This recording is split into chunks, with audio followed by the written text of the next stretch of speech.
Wabah Corona melanda. Saatnya bersatu untuk Indonesia.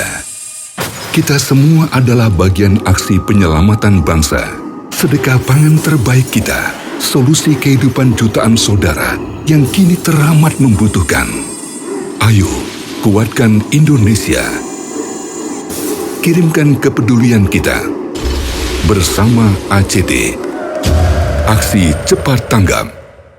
Ini kita akan bicara tentang mandi wajib. Ketika cara mandinya salah, maka otomatis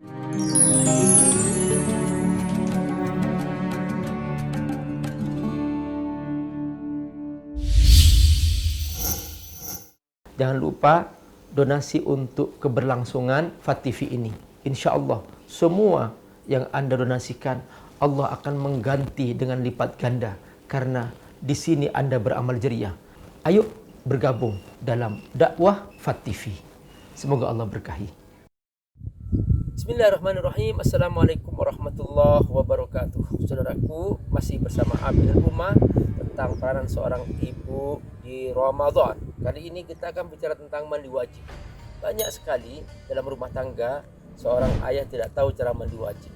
Disangkanya mandi wajib itu mandi biasa. Juga banyak seorang ibu juga tidak ngerti mandi wajib.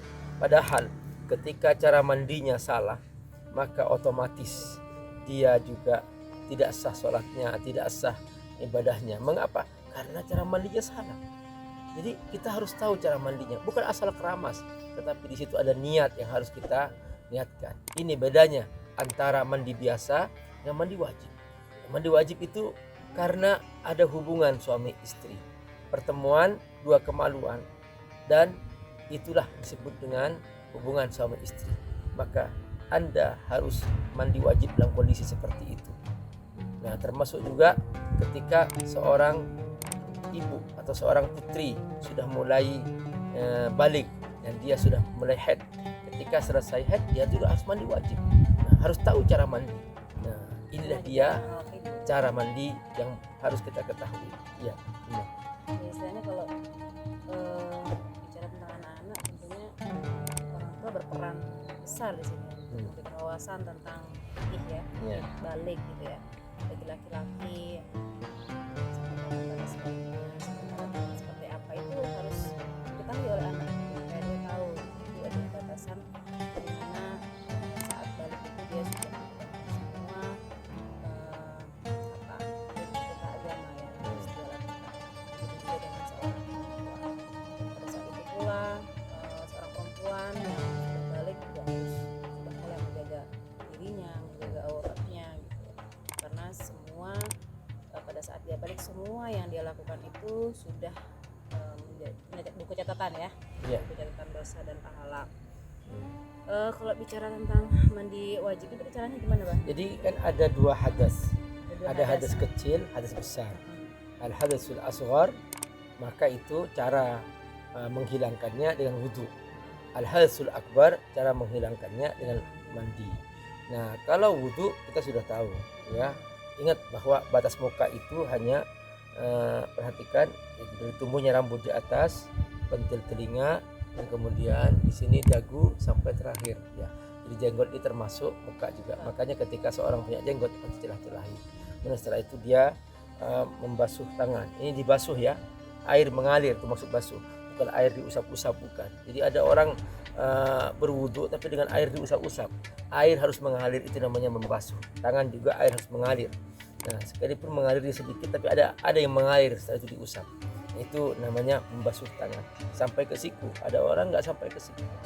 Ini nggak sah wudunya ketika nggak sampai ke siku, karena dia harus mencakup siku itu. Kemudian yang ketiga, mengusap. Nah, ini mengusap kepala. Mengusap kepala boleh sebagian, boleh semuanya.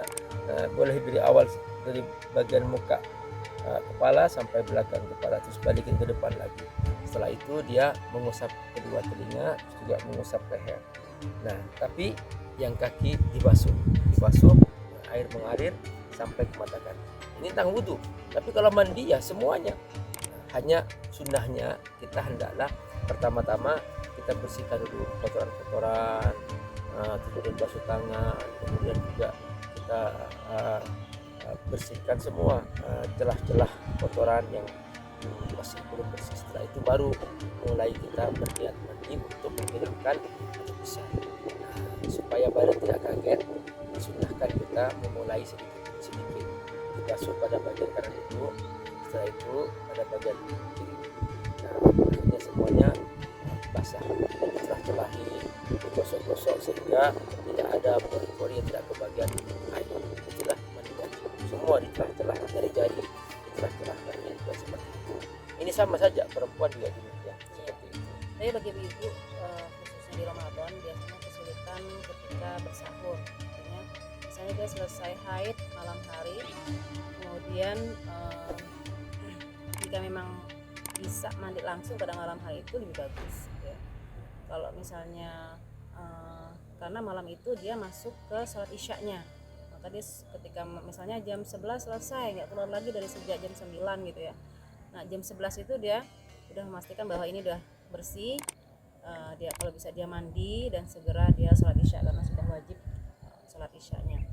Tapi kalau seandainya misalnya pas jam 3 bangun mau menyiapkan sahur, udah benar-benar bersih gitu loh, udah dikira tadi jam 12 masih keluar, mungkin mau tidur masih keluar, pas udah memang harus hari itu bersih dan kemudian udah mau sahur, lebih baik selesaikan urusan sahur, karena urusan sahur dengan yang lain, ada seorang suami, ada anak-anak mau sahur, selesaikan sahur selesai mandi, jadi masih bisa masuk ke dalam sholat subuh ya, sholat subuh. Kalau bisa juga masukkan juga sholat isya di situ, karena kalau ketika sebelum subuh dia sudah bersih, berarti dia masih punya kewajiban sholat isyanya. Jadi bagi seorang yang junub atau seorang yang haid selesai, dia dibolehkan mandi sesudah fajar. Jadi boleh mandi sudah fajar.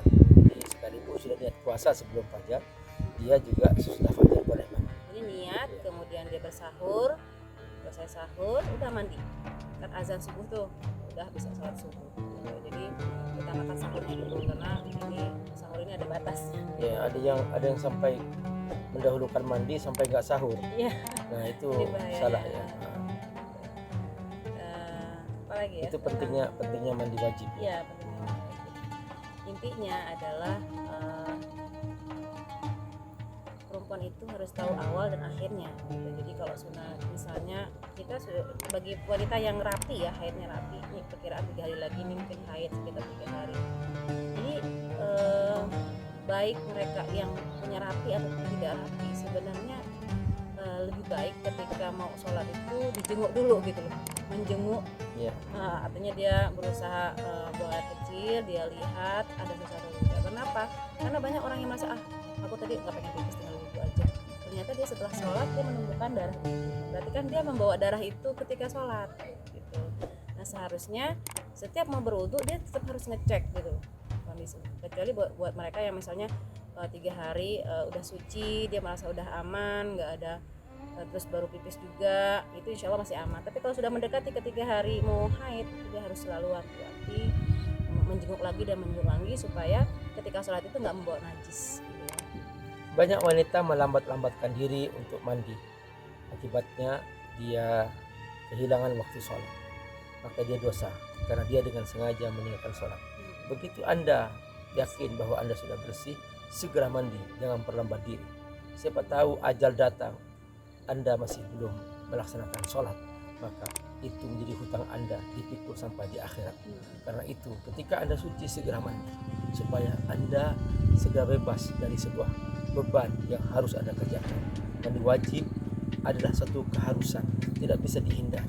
Dia untuk menjauhi, dia untuk menghilangkan dosa, supaya jangan sampai kita terjadi atau terjatuh dalam dosa.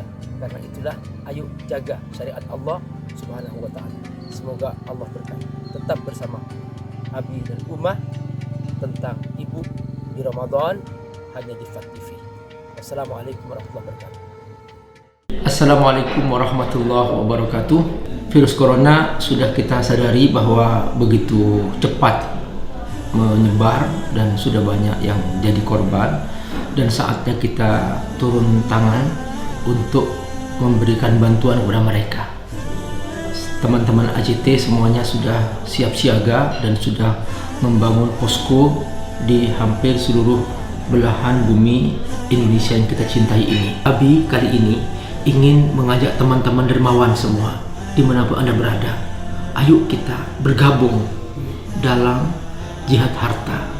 Nah, sekarang dampak corona bukan hanya sakit. Benar kita membantu secara medis, kita membantu mereka, benar, oke. Tapi ternyata sudah mulai banyak nih sahabat-sahabat kita, saudara-saudara kita sebangsa setanah air yang mereka sudah kehilangan pekerjaan, banyak yang sudah kelaparan, banyak yang mereka sudah tidak mampu lagi untuk memberikan nafkah keluarganya. Berapapun harta kita, kalau kita infakkan dengan Allah, pasti Allah ganti. Dan Allah tidak pernah mengingkar janji.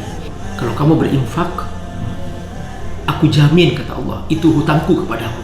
Dan kalau aku berhutang kepadamu, aku menjamin aku akan membayar lebih banyak lagi dengan lipat ganda tak terhingga.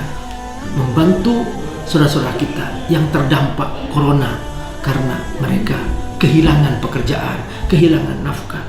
Bantu mereka. Di samping juga banyak juga yang mereka butuh bantuan biaya pengobatan di saat yang sama. Nah, kita bergabung dengan indonesiadermawan.id dengan hashtag bersama lawan corona. Assalamualaikum warahmatullahi wabarakatuh.